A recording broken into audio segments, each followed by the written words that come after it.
Walter কাকা প্রথম দিন গেল, বেঞ্জামিন গ্রাহাম বুঝাইলো এইভাবে এইভাবে কাজ করবি। তারপরের দিন গেল, বুঝলো যে কী কী আমাদের সমস্যা হয়, কী কী সমাধান হয়, এই হয় সেই হয়। তো এখন দ্বিতীয় দিন বলা ভুল হবে, কয়েকদিন পর ওয়াল্টার কাকাকে এখন প্র্যাকটিক্যাল বুঝাইতেছে যে এইভাবে এইভাবে আমাদের কাজ করব।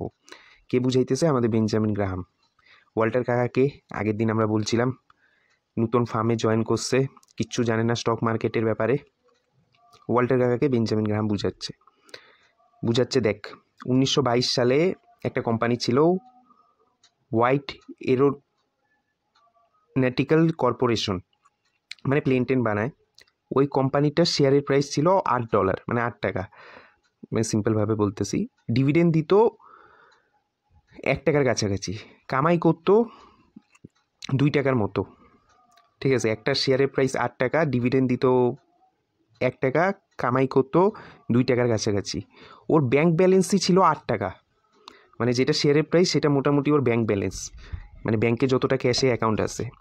কাট্টু 6 বছর পরে যেই শেয়ারের প্রাইস ছিল 8 টাকা সেটা হয়ে গেল 280 টাকা, ডিভিডেন্ড যেটা ছিল 1 টাকা সেটা হয়ে গেল 2 টাকা, কামাই 2 থেকে মাত্র 8 বাড়ছে।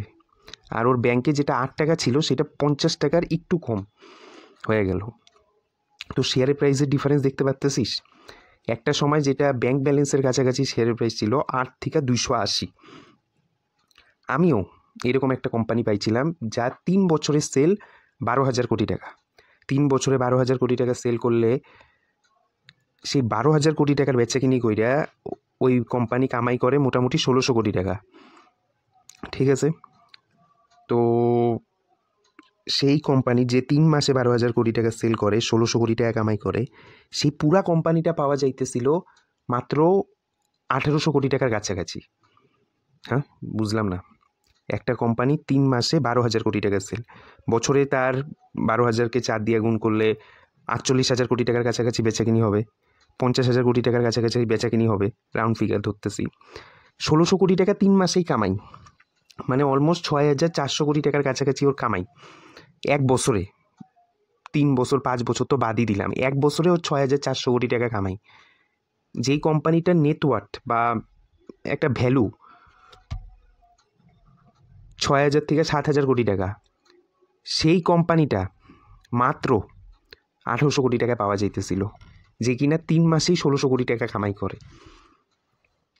মানে 90 থেকে 100 কোটি টাকা শেয়ারের প্রাইস ছিল। এই যে মার্কেট হাইস্ট অবধি গেল তখন 1200 টাকা অবধি শেয়ারের প্রাইস হয়েছে, মানে যেটা 90 থেকে 100 কোটি টাকা ছিল সেটা 1200 টাকা অবধি গেছে। হ্যাঁ, তারপরে ভাঙ্গা 500-600তেও আসছে, কিন্তু বেসিক বোঝা গেল কি? তো এইরকম কোম্পানি যেটা ব্যাংকে যে ব্যালেন্স আছে তার থেকে কম, যেই প্রফিট করে 3 মাসের প্রফিট দিয়ে পুরো কোম্পানি পাওয়া, ব্যাংকে যেই কোম্পানি আছে টাকাটা আছে সেই রেটে পুরা শেয়ারের প্রাইস বিক্রি হওয়া, এগুলা খুব আজব উদাহরণ না?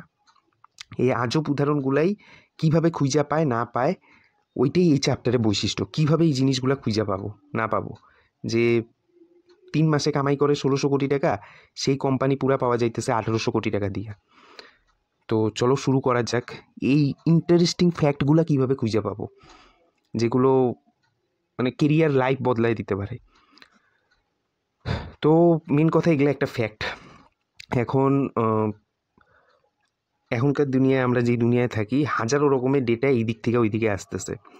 সেই ডেটার মধ্যে এমন একটা ডেটা খুঁজে পাওয়া যেটা ভ্যালু এই লেভেলের হবে, খুব চাপের ব্যাপার। মানে নিজেকে খুব আলাদা রাখা লাগে এইরকম ইন্টারেস্টিং ফ্যাক্ট খুঁজে পাইতে গেলে। কারেন্ট অ্যাফেয়ার থেকে দূরে কইরা, সোশ্যাল মিডিয়ার থেকে দূরে থেকে, খুব একটা, যাই হোক, প্রথমে একটা ফ্যাক্টকে ফ্যাক্টভাবে রিপ্রেজেন্ট করাই বিশাল বড় ব্যাপার। এখন প্রথমে আমরা ফ্যাক্টটাকে রিপ্রেজেন্ট করলাম ভালো মতো, ওইটার থেকে কনক্লুশন বাইর করব, বাইর করে দেখবো যে এটা কিছু সেন্স বানাইতেছে কি সেন্স বানাইতেছে না। তো প্রথমে আমরা ফ্যাক্ট বাইর করব, তারপরে কনক্লুশন বাইর করব, তারপরে প্রিন্সিপাল আর লজিক দিয়ে দেখবো সেন্স বানাইতেছে না বানাইতেছে কি না। তো এইটা কি একদম সায়েন্সের মতো, মানে সায়েন্সে যেরকম হয় না, ফ্যাক্ট বাইর করলাম, লজিক আর প্রিন্সিপাল দিয়া কনক্লুশন ড্র করলাম, তো এক্স্যাক্টলি কি সায়েন্সের মতো? না, এটাতে আসল জিনিস আছে। যদি সায়েন্সের মতো হইতো তাহলে এআই দিয়া সেআই দিয়া হয়ে যেত। কেন সায়েন্সের মতো না? ইন্ডিভিজুয়াল যেটা স্কিল সেটা তো লাগবে, সেটা নো ডাউট, সেইটা সায়েন্সের ফ্যাক্টর। কিন্তু আরেকটা যেটা ব্যাপার হয় সেটা চান্স। মানে চান্সটা খুব, মানে এটা একটা ভাইটাল টপিক। চান্স বল, র্যান্ডমনেস বল, এই জিনিসটাও খুব ইম্পর্টেন্ট ফ্যাক্টর। সেটা ডিটারমাইন করে সাকসেস হবে না ফেলিয়ার হবে। তো মেডিসিনের মতো বেঞ্জামিন গ্রাহাম ওয়াল্টার কাকাকে বুঝাচ্ছে, দেখ ভাই, মেডিসিন আর লতে প্রফেশনাল অ্যানালিসিসের দরকার পড়ে, কিন্তু বোঝা যায় না যে আমাদের হাতে কতটা চান্স আছে। মানে হ্যাঁ, তোর কম্পিউটারকে বোকা বানাইতে পারবি না, তোর এক্স্যাক্ট সায়েন্সটা জানা লাগবে, কিন্তু তাও অনেক কিছু আমাদের হাতে ফেলিয়ার আছে যেটা আমরা নিজেরাও জানি না কিভাবে আসবে না আসবে। তো যেমন মেডিসিনে কোনো, হ্যাঁ, অনেক স্কিল ডাক্তার আছে, কোয়া লাভ নেই, কিন্তু তাও অনেক ভেরিয়েবল ডাক্তারদের হাতে নেই। তেমনি এই ফিল্ডটা, আমি একটা ডাক্তারদের শো দেখতেছি পিট নামে, খুব হাসির, খুব ভালো লাগতেছে। যাই হোক, তো এখন এই ডেটাগুলো কীভাবে পাবো বা এই র মেটেরিয়ালগুলো কীভাবে পাবো? যারা একটুখানি সোশ্যাল মিডিয়া চালাইছে, ওই যে খবর আসে না, ইয়ারলি জিডিপি এত বাড়লো, জিডিপি এত কমলো, এইটাতে সরকার ট্যাক্স বাড়ায় দিছে, এটাতে ট্যাক্স কমায় দিছে। তো তেমনি এটা তো গেল একটা দেশের ক্ষেত্রে, একটা কোম্পানিও তেমনি সেলসের রিপোর্ট প্রকাশ করে, কোয়ার্টারলি রেজাল্ট প্রকাশ করে। এখন যেমন রেজাল্ট দিচ্ছে, কীরকম বেচাকিনি হয়েছে ওই 3 মাসে না মাসে, ওইটা রিপ্রেজেন্ট করে। তারপরে বাজেট, হ্যাঁ, আমাদের এর মধ্যে বাজেট হইলো, বাজেটের ব্যাপারে আলোচনা হয়। হ্যাঁ, তারপরে ইকোনমিক্সের আলাদা আলাদা পেপার আছে, আমাদের ইন্ডিয়ার কথা বলতেছি, দ্য ইকোনমিক টাইমস বা এইগুলা জায়গার থেকে র মেটেরিয়াল আমরা পাবো। বা আমাদের দেশের stock exchange, Bombay stock exchange বা ন্যাশনাল স্টক এক্সচেঞ্জে গেলে র ডেটা ভর্তি। আর 1935 সালে এই জিনিসগুলো প্রথম শুরু হয়েছিল আমেরিকায়। প্রথম বলা ভুল হবে, কিন্তু আমেরিকায় শুরু হয়েছিল 1930 সালে। যারা ইকোনমিক্স একটু পড়ছিস বা শুনছিস, বা যারা একটু এডুকেশনে আসিস, জানিস যে 1929 সালে গ্রেট ডিপ্রেশন আসছিল। কিন্তু কেউ কয় না গ্রেট ডিপ্রেশন আসার আগে কি 12টা বাজছিল। যাই হোক, তো ওই ডিপ্রেশনের পরে সিকিউরিটি এক্সচেঞ্জ কমিশন এস্টাবলিশ হয়েছিল আমেরিকায়। ওই এসএসসিটা দেখাই, ওই পুলিশটাকে দেখাই অন্যান্য দেশের পুলিশ তৈরি হয়েছে, বিএসসি, এনএসসি বা আমাদের সেবি। যাই হোক, ওগুলা পরের কথা। তো এগুলা জায়গার থেকে আমরা র মেটেরিয়ালটা পাবো। যেমন আমি এই সেলস রেভিনিউ প্রফিটের এটা কোয়ার্টারলি রেজাল্ট চেক করতে করতে আমি পাইছিলাম। তো বোঝা গেল। হ্যাঁ, তো দেখ, ওয়াল্টার কাকাকে বলতেছে 3টা জিনিস লাগবে তোর ভালো সিকিউরিটি অ্যানালিস্ট হইতে। প্রথম কথা, ডেসক্রিপটিভ, সিলেক্টিভ আর ক্রিটিক্যাল। ডেসক্রিপটিভ কি? একজন কালেক্টর হিসাবে ওয়ারেন বাফেটের বায়োগ্রাফিতে বারবার নিজেকে কয়, আমি উল্টাপাল্টা জিনিস আনে, যেই জায়গায় কেউ যাইতো না আমি যাইতাম। তো কালেক্টর, এরকম হাজারো ডেটা আছে, যেটা বললাম, মানে ডেটার অভাব নাই, কেউ কুটাকুটি করে দেখতেছে না। সবার ওই কারেন্টে কী হইতেছে, কার নায়িকা কার সাথে ডিভোর্স হইল, ওগুলা নিয়ে মাথায় ঘামাঘামি তো করুকা, আমার কি, বা কার সাথে কে কার প্রেম চলতেছে, কি হইতেছে, ওগুলা নিয়ে মাথা ঘামাঘামি। তো হাজারো এরকম ডেটা পড়ে আছে, সেগুলা এখন ডেটাটা তো র মেটেরিয়াল হিসাবে পড়ে আছে, সেটাকে সুন্দরভাবে রিপ্রেজেন্ট করা, এইটা প্রথম ফাংশন, যাতে জিনিসটা বোঝা যায় যে এটা কি বলতে চাইতেছে এই ডেটাটা। মানে সিম্পলভাবে আমাদের ভারতে 4000-5000 কোম্পানি আছে, তার মধ্যে থিকা একটা কোম্পানি বাই করা, তার মধ্যে থিকা এইভাবে সুন্দরভাবে রিপ্রেজেন্ট করা, এইটা হচ্ছিল ডেসক্রিপটিভ ফাংশনের কাজ। উদাহরণ, ওকে, কয়েকটা উদাহরণ দিয়েই বোঝা যাবে। কোম্পানি কামাই করলো, ঠিক আছে, একটা পরিবারে মানে 2টা বন্ধু, দুইজনেই একই স্কুলে পড়াশোনা করছে, একই কলেজে গেছে, গিয়া একই জায়গায় টিচিং পড়ায়, একই বেতন পায়, দুইজনেই 50,000 টাকা করে পায়। কিন্তু একজনের পরিবারে 10 জন, আরেকজনের পরিবারে মাত্র 2 জন। তো 10 জন যেটা, সেইটাকে যদি 50,000 টাকা ওকে দেয়, তো পার ইউনিট ভাগ হবে 5,000 টাকা করে। আর যেই পরিবারে 2 জন খালি, ও আর ওর মা, সেইটাতে ভাগ হবে 25,000 টাকা করে। বুঝা গেল পার ইউনিটের ভাগ কত? তেমনি কোম্পানি কামাই করে, কোনো কোম্পানি 100 কোটি কামাই করে, কোনো কোম্পানি 5,000 কোটি টাকা কামাই করে। কতগুলা তার শেয়ার হোল্ডার আছে, ওকে, ওইটা দিয়ে ইপিএস বাইর হয় বা আর্নিংস পার শেয়ার। বোঝা গেল আর্নিংস পার শেয়ার কি? যেমন ইপিএস কি কোম্পানি আর্নিংস বাড়ছে না কমছে, নম্বর অফ ফিক্সড চার্জ। ওকে, একটা দোকান চলাইতে মিনিমাম মানে একটা ফ্যাক্টরি চলাইতে প্রত্যেক বছর 20 লাখ টাকা লাগে। এখন কোম্পানির কামাই হয় 2 লাখ টাকা, তো ফ্যাক্টরিটা চলতে পারে সে যদি লোন করে নেয় বা আরও ঝুম ফুটানি আলাপ আলোচনা করে, চলতে পারে তাহলে। কিন্তু জেনারেলি দেখা যায় যদি নিজের ফিক্সড যে চার্জটা সেইটা যদি মেকআপ না করতে পারে তাহলে একটা কোম্পানি বন্ধ হয়ে যায়। আমাদের এখানে একটা বিরিয়ানির দোকান ভাড়া নিয়েছিল, চলতো না, ডেইলি খরচাটা উঠতো না বিরিয়ানির দোকানের, তো বন্ধ হয়ে গেছে। তো number of fixed charge earned, এটা বোঝা গেল। ঠিক আছে, 2020 মতো আপদ বিপদ আইসে গেল। 2020 অনেক রিয়েল এস্টেট কোম্পানি ভাঙ্গা বসছে। তো এই আপদ বিপদের জন্য মানে আমরা এমার্জেন্সি ফান্ড করে বলি না যে ভাই কোনো বিপদের সিপদের যাতে টাকাটা কাজে লাগে, সেই রকম কন্টিজেন্সি রিজার্ভস, মানে যখন অ্যাকাউন্টিং পড়াবো আরও ডিটেলসে যাবো এগুলোতে, ওইটা একটা উদাহরণ। ওকে, ইনভেন্টারি অ্যাকাউন্টিং, গোডাউনে কি মাল আছে না আছে সেইটা না জানি না যদি অর্ডার দিতে থাকে তাহলে একটা ব্যবসা সিম্পল, তাহলে ব্যবসার ইকোনমিটা আটকায় যাবে না। বা উদাহরণ দেই, ধর তার হোলির আইটেম খালি হোলির সময় চলে, এখন কোনো কারণে অফারে পায়া সে নিজের 100 টাকা ক্যাপিটাল 80-90 টাকা হোলিতে লাগাই দিল, হোলির আইটেমে লাগাই দিল, তাহলে সারা বছর ওর ক্যাপিটালটা আটকায় থাকবে না। তো ইনভেন্টরির জন্য কিভাবে হিসাব করতেছে না করতেছে, মানে গোডাউনে কত মাল আছে, সোজা বাংলা ভাষায় ইনভেন্টরি, হ্যাঁ, ওইটাকে বলে ইনভেন্টরি অ্যাকাউন্টিং। এটা আরেকটা উদাহরণ। লিফো ফিফো কীভাবে গল্প দিয়ে বুঝাই। বাজেট হয়ে গেল। এখন সেদিনকে আজকে পেপারে পড়তেছিলাম, ট্রাম্প বলে 25% ট্যারিফ লাগাইছে যত স্টিলের আর অ্যালুমিনিয়ামের প্রোডাক্ট আছে, যত কেউ যদি ওদের দেশে রপ্তানি করতে চায় তাহলে ভাই ট্যাক্স দাও বেশি করে। এখন কোনো কোম্পানির দরকারি ওই স্টিলের প্রোডাক্ট, যদি কোনো কারণে টাটা স্টিলের থেকে তারা কিনতে যায় তো আগের খরচার থেকে বেশি পড়ে যাবে। বুঝা গেছে, মানে আগে যে রেটে কিনছিল তার থেকে বেশি পড়বে, যেহেতু আমাদের ট্রাম্প কাকা ট্যারিফ বসায় দিছে। এখন গোডাউনে মাল ঢুকে গেল, কোনটা আগের কোনটা পরের না ভাইবা বেচা শুরু করলো, তো এখন সমস্যা কিভাবে প্রফিট বাইর করবে, কোনটা আগের কোনটা পরের। এই সমস্যার সমাধান করার জন্য LIFO FIFO, last in first out, first in first out, যাই হোক এগুলো অ্যাকাউন্টেন্সিতে আরও বেশি করে বুঝাবো না। হ্যাঁ, এখন আমি একটা কোম্পানি অ্যানালিসিস করতে গেছিলাম, সস্তা ছিল হইলে।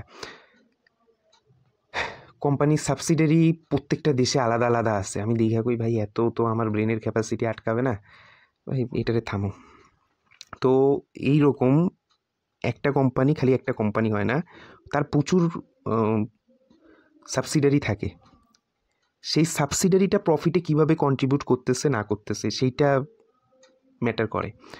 যেমন ইয়াহু না কোন কোম্পানি, যাই হোক পেপাল একটা কোম্পানি কিনে নিচ্ছে, সম্ভবত ইয়াহুই কিনে নিচ্ছে, যেই কিনছে। তো আগে ইয়াহুর প্রচুর কামাই হইতো গুগল আসার আগে, কিন্তু এখন যা মেন কামাই তার সব কিছু আসে পেপাল দিয়া, বোঝা গেল। তো এইটা একটা উদাহরণ। তো নন কনসিডারেটেড সাবসিডারি, ওকে, একটা ফ্যাক্টরি তার থেকে লাভ হইতেছে না, ফ্যাক্টরিটা পইরা আছে আর এখানে বিপ্লব দেখাইতেছে। মানে আমি কই উত্তরবঙ্গর মানে পেপারে মাঝে মাঝে দেয় না, চা শ্রমিকদের হরতাল আন্দোলন, যে জমির আমাদের বাড়াও, আমাদের শ্রমিক বাড়াও। তো শ্রমিক বাড়ানোর থেকে তারা ভাবলো ফ্যাক্টরিটাই বেচে দিই, চা বাগানটাই বেচে দিই। এখন প্রত্যেক দিন কিন্তু চা বাগান বেচবে না, মানে একবারই সম্পত্তিটা বেচবে। এখন সম্পত্তিটা বেচার পর অ্যাকাউন্টিংয়ের দ্বারা সেটার দ্বারা লাভ হবে নাহলে লস হবে, সেইটা যখন income statement balance sheet cash flow স্টেটমেন্টে আসে সেটাকে বলে non recurring gains and losses. বোঝা গেল? ডেপ্রিসিয়েশন। আমি এই জিনিসটা ট্যাবে রেকর্ড করতেছি, আর একটা জায়গায় মাইকে আমি এই জিনিস কথাবার্তাগুলো বলতেছি। তো এগুলা 100 বছর অবধি চলবে না। এই ট্যাবটা, এই আমার স্পিকারের মাইকটা একদিন না একদিন এরা আমাকে ছাইড়ে চলে যাবে। যেমন আগে মোবাইল ছেড়ে চলে গেছে, মোবাইলে কত ভালো ভালো গান ছিল, সবই ছবিগুলো চলে গেছে। তো প্রত্যেকটা অ্যাসেট ডেপ্রিসিয়েট হয়। এখন যেহেতু ডেপ্রিসিয়েট হবে, নতুন করে কেনা লাগবে, সেটার জন্য অ্যাকাউন্টিং আছে। মানে এই জিনিসগুলো রিপ্রেজেন্ট করা সুন্দরভাবে চার্টের দ্বারা, গ্রাফিক্সের দ্বারা, সেইটা হচ্ছিল মানে একজন সিকিউরিটি অ্যানালিস্টের কাজ।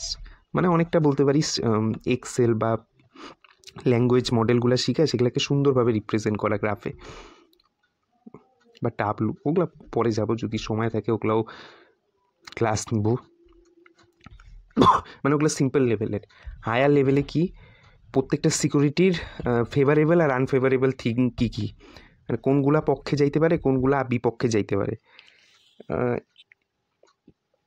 কেউ ওই চা বাগানটা কিনলো, ফেভারেবল কি হইতে পারে, ভালো কিছু কামাই টামাই হইলো, ওই সেটা শ্রমিকরা রাজি হয়ে গেল যে ঠিক আছে যদি বন্ধ হয়ে যায় একদম তো টাকা আসবে, যেটা আসতেছে সেটাতেই খুশি থাকি। এগুলা ফেভারেবল জিনিস। আনফেভারেবল কি, আরও পলিটিক্স বাইরে গেল, নতুন মালিককে খাইতে দিল না, তো এরকম জিনিস হইতে পারে। ওই জিনিসটাকে রিপ্রেজেন্ট করা সুন্দরভাবে।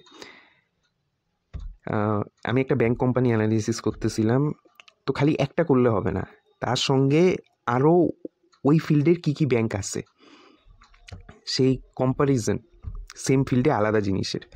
যেমন কম্প্যারিজনের উদাহরণ কি, হ্যাঁ, Dabur, Godrej, Godrej consumer products, Dabur India, Hindustan Unilever, আর কি কি, ডাবর ইন্ডিয়া, কোলগেট, মানে এই কোম্পানিগুলা, সেগুলা অ্যানালিসিস করা, মানে একই ফিল্ডের কোম্পানি অ্যানালিসিস করা। বোঝা গেল? ওকে, এখন কামাই বাড়বে নাহলে কমবে, দুইটা জিনিস হবে। তো বর্তমান কন্ডিশন হিসাবে অ্যাজামশন নেওয়া যে কামাই বাড়বে না কমবে, সেটার ব্যাপারে ঘাটাঘাটি করা। যখন এই অ্যাকাউন্টেন্সিংয়ের জিনিস আর ডেটাগুলা সুন্দরভাবে রিপ্রেজেন্ট হয়ে ফেভারেবল আনফেভারেবল জিনিসগুলা লেখা যখন হবে, তখন আমরা যাব সিলেকশনের প্রসেসে, যে এটা সিলেক্ট করব না রিজেক্ট করব না কি করব। তো দেখা যাক সিলেকশনের প্রসেসটা কি। তো এই এত অ্যানালিসিস করে সুন্দরভাবে ডেটা কিনা টিনা মানে প্রেজেন্ট করে কি হবে, স্টক কিনবো, বেচবো, নাহলে রাইখা দিব। তো তিনটা জিনিস হবে। আমার পোর্টফোলিওতে যে স্টকগুলো আছে সেটাকে রাইখা দিব, নাহলে এক্সচেঞ্জ করবো, নাহলে কিনবো, নাহলে বেচবো, এইটাই। তার আগে ডেসক্রিপটিভ ফাংশনটা জ্ঞান লাগবে। বোঝা গেল?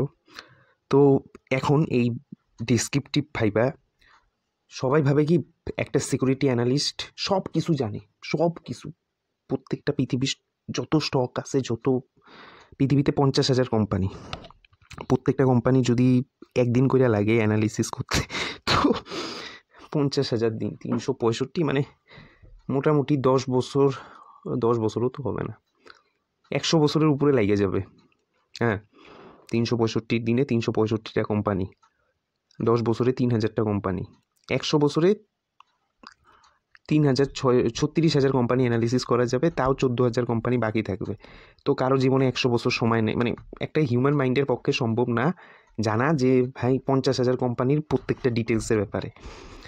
তো তেমনি সব কিছু একটা সিকিউরিটি অ্যানালিস্ট জানে না, বা একজন স্টক এক্সচেঞ্জের লোক জানে না, একটা ডাক্তারও সব কিছু জানে না। মানে তার জেনারেল নলেজ থাকে, হ্যাঁ এইটা, কিন্তু যদি তাকে বলা হয় শরীরের প্রত্যেকটা, মানে যাই হোক, তো আমরাও মানুষ, সিকিউরিটি অ্যানালিস্টের লোকরা, আমাদেরও পক্ষে সম্ভব না সব কিছু জানা।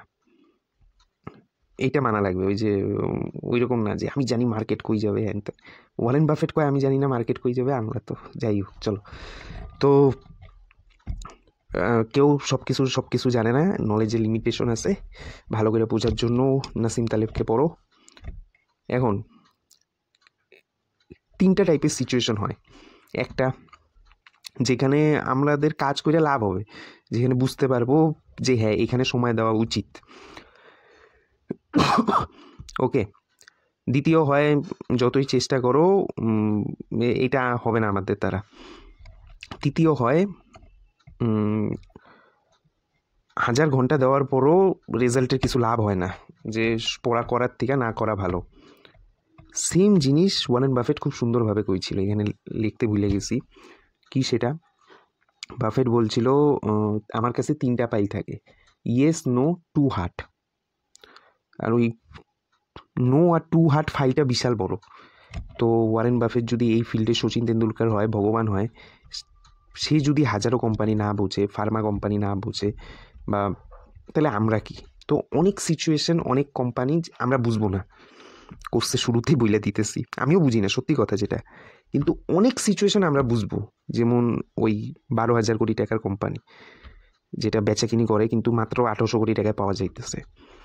ওকে, সেই প্রিন্সিপালগুলা, সেই টেকনিকগুলো আমরা এস্টাবলিশ করব, কোনটাতে আমরা সময় দিব, কোনটাতে সময় দিব না। বোঝা গেছে? তো সিকিউরিটি অ্যানালিস্ট সব কিছু জানে না, সিলেকশন করতে গিয়ে কী কী প্রবলেম আছে বুঝাইলাম। এখন একজন গুড অ্যানালিস্ট আর একজন মিডিওক্যার অ্যানালিস্টের মধ্যে ডিফারেন্স কী? বা একজন ভালো অ্যানালিস্ট একজন কিছু করে না, খালি লেকচার মারে, নিজের কোর্স বিক্রি করে বা জ্ঞান দেয় যে এই স্টক কেনা উচিত, লস হলে কোনো দায়িত্ব নাই। তো ওদের মধ্যে ডিফারেন্স কী? প্রথম হচ্ছে হলো সিলেকশনে মেন ডিফারেন্স, মানে সব কিছু গিয়েই থেকেও কোন দৃষ্টিতে দেখতেছে। উদাহরণ দিই, যদি কোনো কারণে সে বন্ড অ্যানালিসিস করতে যায়, ও দেখবে ভাই ইন্টারেস্ট রেগুলার পাওয়া যাবে। ফিউচারে কোনো কারণে কাস্টমাররা টাকা মাইরা ভাগলে ওই কোম্পানির কামাই হবে না। ওই কোম্পানির কামাই না হইলে সে যে লোন নিছিল তার ইন্টারেস্ট দিবে কীভাবে? কোনো কারণে কি ইন্টারেস্টটা সরে যাবে? তো পাস্টকে খুব ডিটেলসে স্টাডি করে ওই কোম্পানির, কইরা দেখে কি কি কারণ আছে যেই কারণে এই ভালো সময়টা টিকবে না, ভালো সময়টা চইলা যাবে।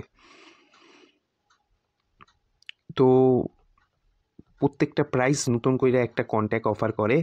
একটা ভালো অ্যানালিস্ট ইমন কয়েকটা অ্যাঙ্গেল দেখতে পারে, বা সময়ের সাথে সাথে হয়ে যায় যে কোনো কাজে। কেউ গিটার শিখিস, গান শিখিস, বুঝবি, প্রথম আমরা প্যাটার্ন দেখতে পাই না। সময়ের সাথে সাথে আমরা ইমন কয়েকটা অ্যাঙ্গেল দেখি, ইমন কয়েকটা প্যাটার্ন দেখি যেটা নর্মাল লোক দেখতে পারে না। তো এই জিনিসটাও একটা গুড অ্যানালিস্টের কাজ, মানে সময়ের সাথে সাথে হয়। ওকে, যেই জিনিসটা সিনিয়র সিকিউরিটিস মানে ভালো কোম্পানির বন্ড কেনার ক্ষেত্রে হয়, সেটাই প্রেফারেড স্টকের ক্ষেত্রে হয়। প্রেফারেড স্টক কি, এইটা নিয়ে পুরো ডিটেলস আছে, ফিউচারে আমরা যাব, ডিটেলসে যাব। মানে সিম্পল জিনিস, বন্ড আর স্টকের মাঝখানে একটা কিছু প্রেফারেড স্টক, মানে বন্ডেরও কোয়ালিটি আছে, স্টকেরও কোয়ালিটি আছে। চলো, স্পেকুলেটিভ বন্ড সব থেকে বেশি কামাই সামাই করা যায় এই স্পেকুলেটিভ বন্ড কিনা। স্পেকুলেটিভ তার মানে কিনবো না, এইটাতেই সবাই ভালো কোম্পানির বন্ড কিনতে যায়, কিন্তু স্পেকুলেশনের খুব কম রেটে মাঝে মাঝে পাওয়া যায়। মানে ওইটা প্রাইসের উপর ডিপেন্ড করে আমরা কোন প্রাইসে কিনতেছি, কিন্তু এই ফিল্ডটা একদম আনটাচেড। হরওয়ার্ড মার্কস নামে একজন ইনভেস্টার আছে, খুব সুন্দর ওনার বই আছে, দ্য মোস্ট ইম্পর্টেন্ট থিং। উনি নিজের কেরিয়ারই বানাইছে এইটাতে, এই স্পেকুলেশন বন্ড কিনা, যেটা কেউ টাচ করতো না। যাই হোক, এখন এটা অনেক বড় ফিল্ড হয়ে গেছে, কিন্তু এখনও ভারতে বা বিভিন্ন দেশে এই স্পেকুলেশন বন্ডের উপর কেউ নজর দেয় না। যদি ঘাটাঘাটি করা যায়, ভালো অপরচুনিটি এখানে পাওয়া যাবে। তো তারপরে যেরকম একটা গুড অ্যানালিস্ট বন্ড অ্যানালিসিস করে, স্টকের ক্ষেত্রেও তার অ্যানালিসিস হবে। তো স্টক কীভাবে সিলেকশন করব, এটা একটা ভালো কোশ্চেন, না আসলেও আমি কোশ্চেনটা করতেছি।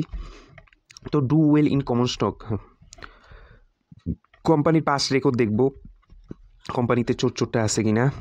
সব কোম্পানিতে একটু থাকে, যতই নিজেকে সৎ দেখাওক। কারেন্ট পজিশন কি কোম্পানির, ফিউচার পসিবিলিটিস কি, মানে অনেকটা বিয়া করার মতো, এর পাস্ট কি, বর্তমানে কীরকম, ফিউচারে আমার কীরকম সঙ্গী হবে না হবে। ওকে, এখন এই স্টক সিলেক্ট করার দুইটা থট প্রসেস আছে বা ফিলোসফি আছে, যেটাই বলা যাক। প্রথমটা অ্যান্টিসিপেশন, দ্বিতীয়টা ভ্যালুয়েশন। ওকে, অ্যান্টিসিপেশন। ওকে, অ্যান্টিসিপেট করা মানে কি, সোজা বাংলা ভাষায় বুঝি, এত চাপ নেওয়ার দরকার নেই। অ্যান্টিসিপেট মানে এর এই ভুল হবে বা এই জায়গায় জীবনে যাবে, মানে একটা আমরা সব কিছু অ্যান্টিসিপেট করি না, যে সকালবেলা এতটায় উঠবো, এই উঠবো, হ্যান উঠবো, সেম অ্যান্টিসিপেট বা এটা না উচ্চারণ করতে পারি না, সরি, হ্যাঁ, ধীরে ধীরে চেষ্টা করবো উচ্চারণটা শেখার। অ্যান্টিসিপেট, হ্যাঁ, অ্যান্টিসিপেট, আমি অ্যান্টিসিপেটই কইতেছি। এদের বেসিক কি, যেটা বর্তমানে শেয়ারের প্রাইস আছে সেটা রাইট, সেইটাতে সব ইনফরমেশন বলা আছে, সব কিছু জানা আছে, নাহলে শেয়ারের প্রাইস ওইটা হইতো না। মার্কেট বোকা না, মার্কেট মদন না, মার্কেট সব কিছু জানে। এটা মেনলি বেসিক ইকোনমিক্সের, ফাইন্যান্সের কথা, কিন্তু ঠিক আছে চলো। তো বর্তমান সময়ের থেকে ফিউচারে নতুন কোনো একটা সিচুয়েশন অ্যারাইজ হবে, সেটা কমতে পারে, বাড়তে পারে, সেইটাকে অ্যান্টিসিপেশনের থিওরি বলে, মানে ওই স্কুল অফ থটটা বলে। বোঝা গেল? তার বেসিক ফাংশন কি, যেটা বাড়বে সেটাকে সিলেকশন করা, আর যেটা বাড়বে না সেটাকে রিজেক্ট করে দেওয়া। মানে প্রাইসটাকেই মেন জিনিস দেখা, যে ভাই এই প্রাইজেই এটা, এখন ভাবো এটার থেকে বাড়বে না কমবে। আর এই জিনিসটা এখন করবো কীভাবে? কোম্পানির ডিটেলস সে স্টাডি করা, বিজনেস পজিশন দেখা, তার ফিউচারে কী কী পসিবিলিটিস হইতে পারে সেইটা দেখা। তো এইটা হইল ওকে, এইটা ফিউচার প্রেডিকশনের উপর অনেক কিছু নির্ভর করে, বুঝলি ওয়াল্টার? ফিউচার প্রেডিকশন মানে তুই বিজনেসের ব্যাপারে ডিটেলসে স্টাডি কইরা, বিভিন্ন কোম্পানি স্টাডি কইরা তুই আইডিয়া করবি ফিউচারে সেটা কোথায় যাবে না যাবে বর্তমান মার্কেট প্রাইস অনুসারে। ওকে, এইটা গেল অ্যান্টিসিপেশনের থিওরি। দ্বিতীয় জিনিস দেখ ওয়াল্টার, তুই যেভাবে শিখবি সেটা হচ্ছিল ভ্যালুয়েশন, যেটা আমরা এই ফার্মে ইউজ করি। ভ্যালুয়েশনে কি শোন ওয়াল্টার, ভ্যালুয়েশনে আমরা অ্যাজামশন নেই যে মার্কেট প্রাইসটা ভুল, যেটা শেয়ারের প্রাইস ট্রেডিং হইতেছে সেটা ভুল, একদম ভুল, সেইটার সাথে কোম্পানির কোনো সম্পর্ক নাই, কোম্পানির ক্যাপাবিলিটির কোনো সম্পর্ক নেই। তো যদি এই আপনি বলতেছেন মার্কেট প্রাইস ভুল, তাহলে আমরা কাজ করব কীভাবে? ভালো কোশ্চেন। মার্কেট প্রাইস ভুল ইন দ্য সেন্স কি, সেটা হয় খুব বেশি, নাহলে এক্সট্রিমলি কম, নাহলে সমান সমান। তিনটা জিনিস হইতে পারে একটা কোম্পানির সাথে, যে তার শেয়ারের প্রাইস ভুল, বেসিক অ্যাজামশন, ওইটা হয় খুব বেশি, নাহলে খুব কম, নাহলে সমান সমান। ওকে, এখন যেই জিনিসটার সাপেক্ষে আমরা বলবো খুব বেশি, খুব কম, নাহলে সমান সমান, সেইটাকে বলে ইন্ট্রিনসিক ভ্যালু। তোরা যদি একটু স্টক মার্কেটের ব্যাপারে কেউ ঘাটাঘাটি করিস, শুনবি এই ওয়ার্ডটা, ইন্ট্রিনসিক ভ্যালু। ওকে, কিন্তু এটা বেঞ্জামিন গ্রাহামের থেকে এই শব্দটা উৎপত্তি হয়েছে, বা তারও আগে হইতে পারে, কিন্তু এটার খালি ইন্ট্রিনসিক ভ্যালু, তার নাম, তা খালি নাম না, এটার নাম indicated value, central value, normal value, justified selling price, reasonable value, fair value, appraisal value, investment value. যাই হোক, সোজা বাংলা ভাষায় ইন্ট্রিনসিক ভ্যালুর কম আছে, বেশি আছে, না সমান আছে, বোঝা গেল? তো ইন্ট্রিনসিক ভ্যালু আর প্রাইস দুইটা কমপ্লিটলি ডিফারেন্ট থিং। ওকে, তো এখন এই ইন্ট্রিনসিক ভ্যালুটা কি, এইটা ব্যাপারটা কি? বুঝলাম যে ইন্ট্রিনসিক ভ্যালুর কম আসে, বেশি আসে, সমান আসে, ভ্যালুয়েশনের টেকনিক এটা। এখন ইন্ট্রিনসিক ভ্যালুটা কি? ইন্ট্রিনসিক ভ্যালুটা যেটা অ্যান্টিসিপেশনে দেখছিলাম ফিউচার প্রজেকশনের উপর নির্ভর করবে, ইন্ট্রিনসিক ভ্যালু তা না, কোনো ফিউচারের উপর নির্ভর করবে না।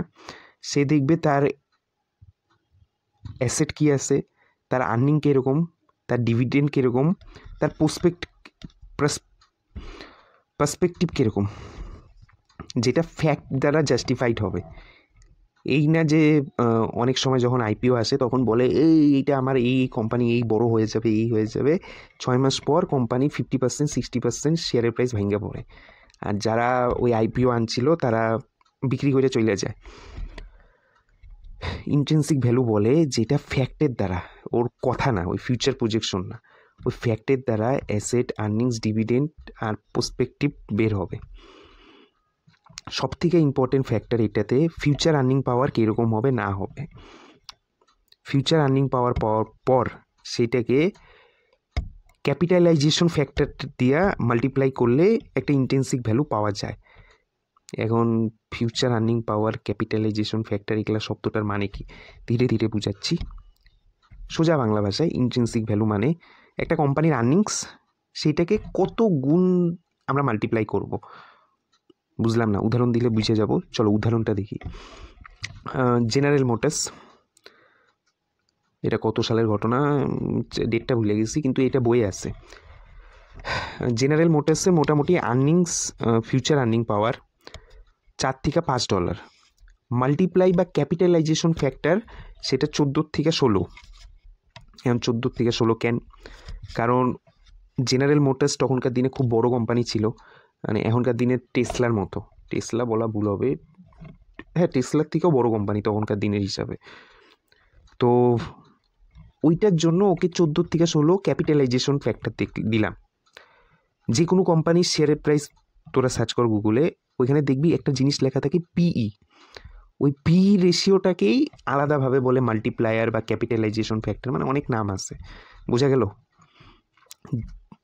তো ওইটা দিলাম 14 থেকে 16, মানে এটা অ্যাজামশন। কিন্তু কেন 14 থেকে 16? কারণ ওইটা স্টেবিলিটি আছে, আর্নিংসের গ্রোথ ফ্যাক্টর আছে, ডিভিডেন্ড পলিসি আছে।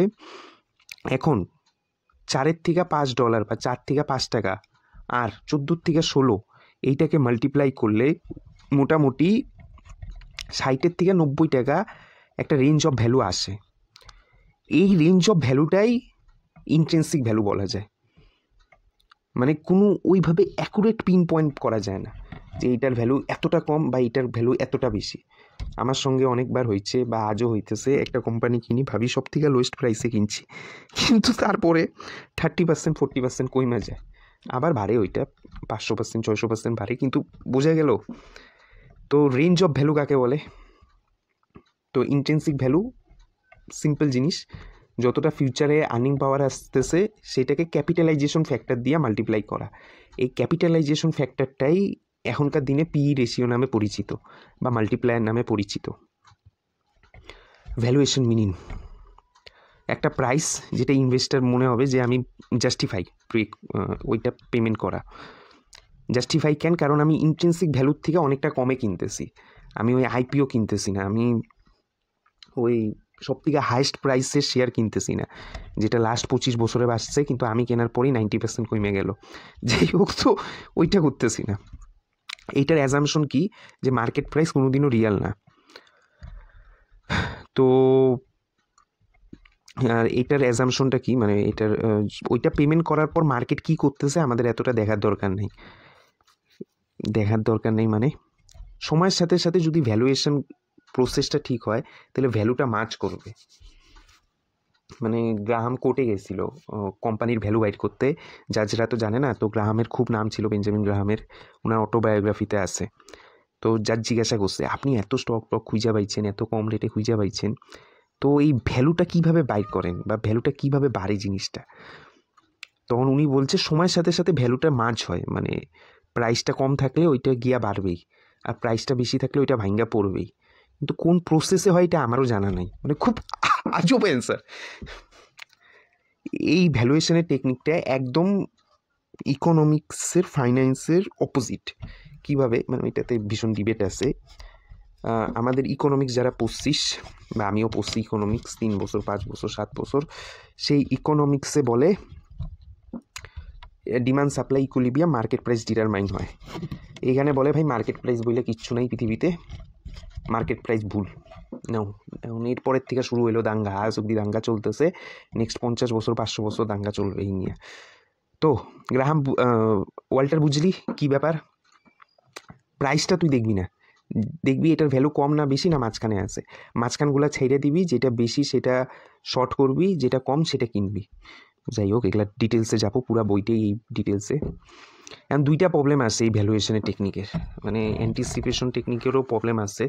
প্রথম প্রবলেম হচ্ছে হলো আর্নিং পাওয়ার ফিউচারে কী হবে কেউ জানতে পারে না।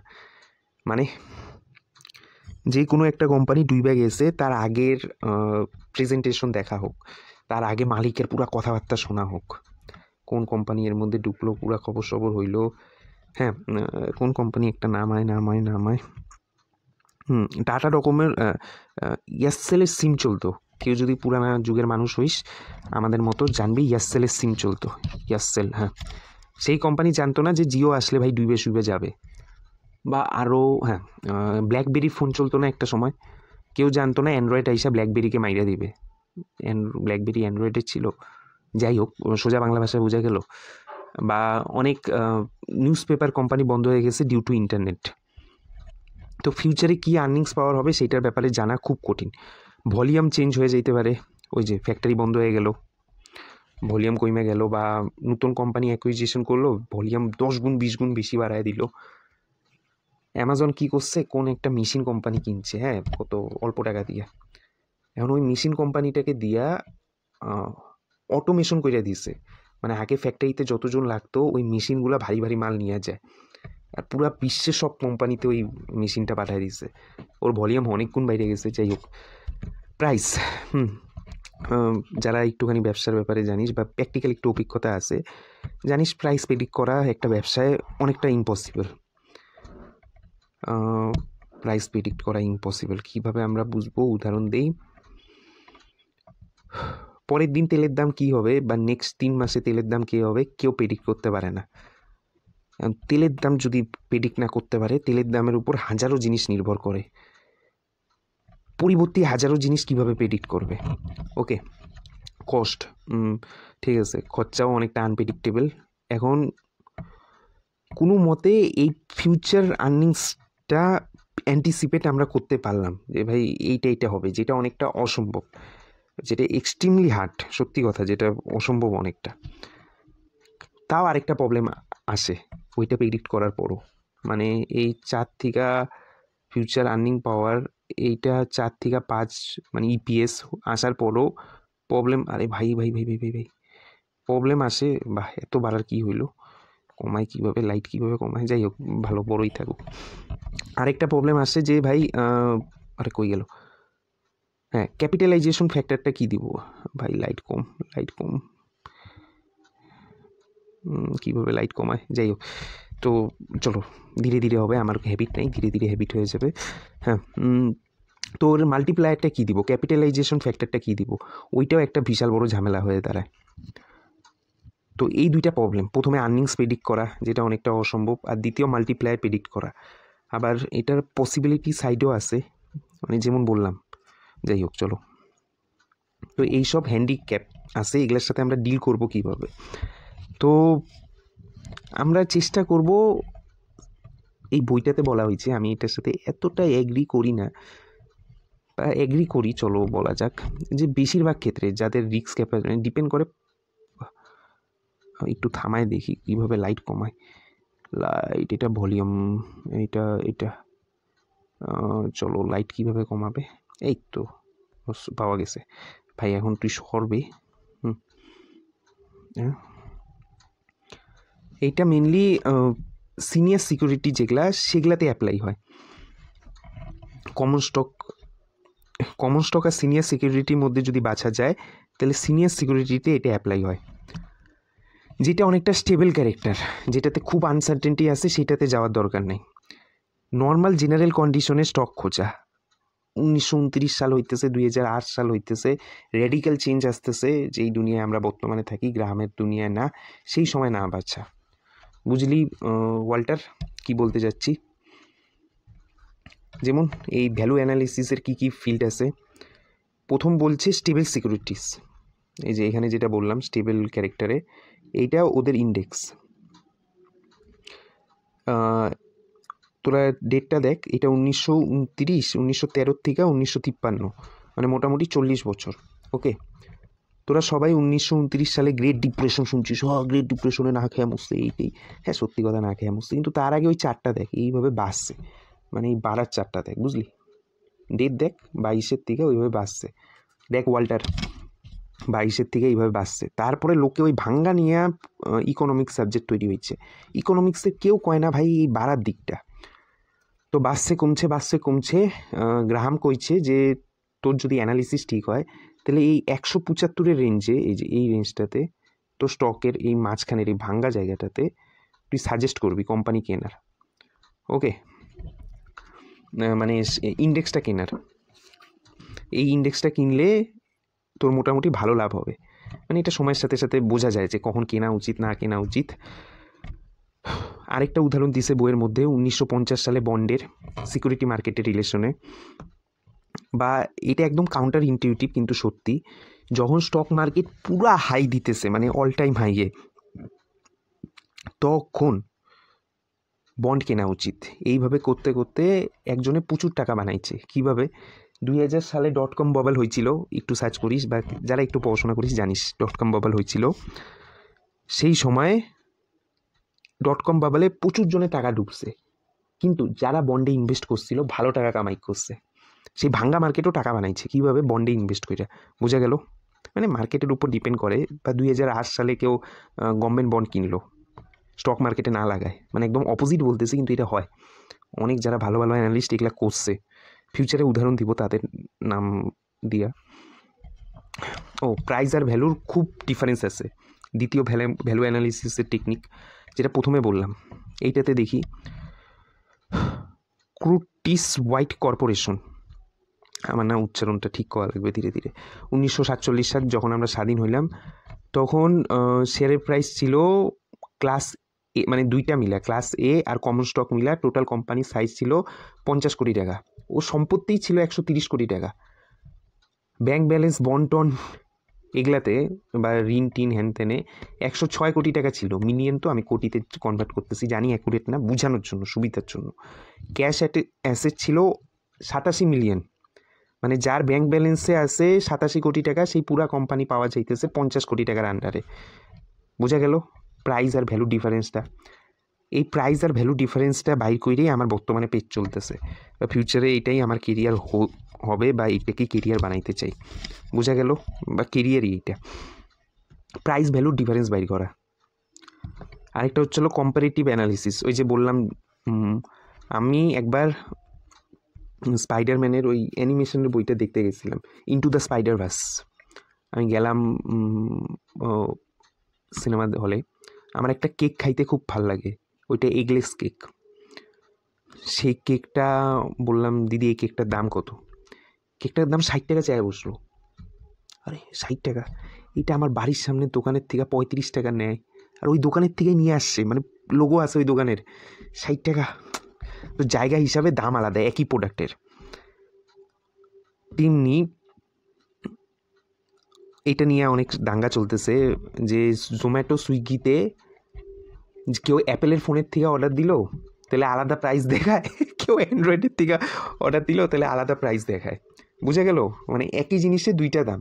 তেমনি একই ইন্ডাস্ট্রিতে বিভিন্ন দাম দেখা যায় মাঝে মাঝে, সেইটাকে বলে কম্পারেটিভ অ্যানালিসিস। মানে যাই হোক, যেমন উনি এই বইটাতে উদাহরণ দিচ্ছে যে মাসুরি প্যাসিফিক রেল রোডের ইনভেস্টমেন্ট ছিল 50,000 টাকা। ওকে, এটার গল্পটা আছে অনেক বড়। গল্পটা বলি, 1930 মানে এই সময় অনেক কোম্পানি ভাঙ্গা টেঙ্গা বসছে, মানে এইভাবে বাড়তে বাড়তে টুক ভাঙ্গা বসছে। এই ভাঙ্গা পড়ার সময়, এই যে ভাঙ্গা পড়ার সময় বন্ড বাড়ছে যেটা বললাম, যাই হোক, এই ভাঙ্গা পড়ার সময় অনেক কোম্পানি গ্রেট ডিপ্রেশনের জন্য টাটা বাই বাই হয়ে গেছে। তখন তারা নিজের ইন্টারেস্ট পেমেন্ট করতে পারে না, ব্যাংক্রাফট হয়ে গেছে। কারণ ব্যাংক্রাফট হয়ে গেছে